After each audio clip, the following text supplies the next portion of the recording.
রোজ রোজ ডিসিপ্লিনভাবে চলাটা একটু চাপের হলেও যদি সেটাকে মেনটেন করে চলা যায় তাহলে একটা সময়ের পর সাফল্য আসতে বাধ্য। জয় হিন্দ বন্ধুরা, ক্র্যাক ডাব্লিউপিপি চ্যালেঞ্জের 17তম দিনে স্বাগত। সকাল 7টার দিকে ঘুম থেকে উঠে ফ্রেশ হয়ে টিউশন পড়ানো শুরু করি। টিউশন তো ছিল 8টার দিকে, কিন্তু ছাত্ররা এসে পৌঁছায় 7টা 40-এ। অগত্যা সেই সময় থেকেই তাদের পড়ানো শুরু করি।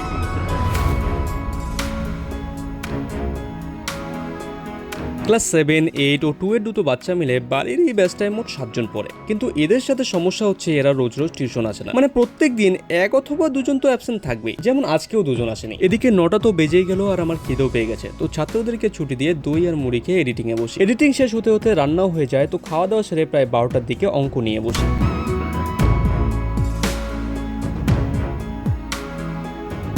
বোটানি স্ট্রিমের পিওয়াইকিউজগুলো দিয়ে শুরু করলেও একে একে পার্সেন্টেজ, রেশিও, প্রপোর্শন, মিক্সচার, এলিগেশনের অঙ্কগুলো করতে থাকি।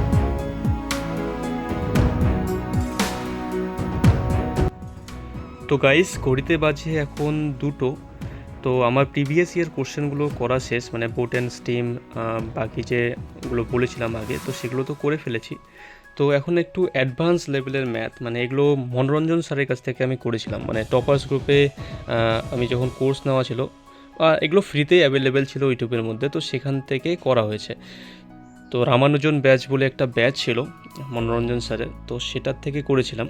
হ্যাঁ, তো এগুলোকে পিডিএফ ছিল ওই সময়, তো সেই পিডিএফগুলো থেকে মানে এগুলো আমি জেরক্স করে প্রিন্ট আউট করে এটাকে বাইন্ডিং করেছি।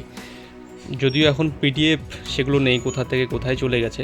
তো এই অঙ্কগুলো একটু অ্যাডভান্স লেভেলের, এগুলো টুকটাক প্র্যাকটিস করি, কিন্তু মাঝখানে 2-3 দিন করা হয়নি। তো চলো এখন আমি এগুলোই করি আর কি। এখানে বোটেন স্টিম আছে, বোটেন স্টিম, তারপরে পার্টনারশিপ, একটু অ্যাডভান্স লেভেলের অঙ্কগুলো বেশ ভালো। তো চলো এগুলো এখন করা যাক। প্রচণ্ড গরম পড়ায় চেয়ারে আর বসা যাচ্ছে না, তাই মেঝেতে বসেই প্র্যাকটিস শুরু করলাম।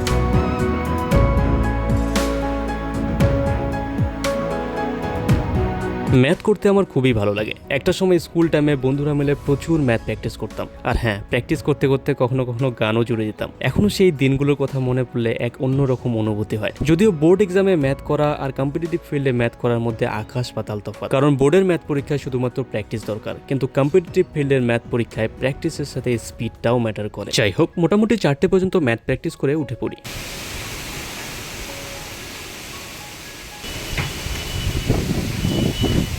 এদিকে আকাশ তো ঘন কালো মেঘে ঢেকে গেছে, সাথে প্রচন্ড হাওয়া বইছে, মনে হয় ঝড় বৃষ্টি হবে। তো আমি আর সময় নষ্ট না করে এই মনোরম পরিবেশের মধ্যেই ওয়ার্কআউট শুরু করলাম।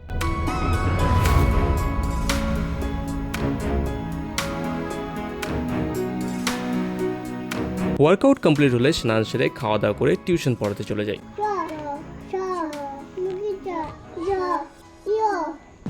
এতটা ঘুম পেয়ে গিয়েছিল যে পড়াতে পড়াতে 5-6বার চোখ লেগে যায়। তো 6টা থেকে 7টা পর্যন্ত প্রায় 1 ঘন্টা মতো টিউশন পড়িয়ে বাড়ি চলে আসি।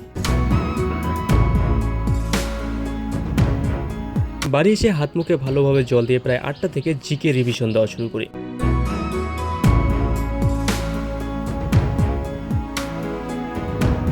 ঘুম তো আর কন্ট্রোল করা যাচ্ছে না, তাই তাড়াতাড়ি ডিনার সেরে প্রায় 10টার দিকে শুয়ে পড়ি।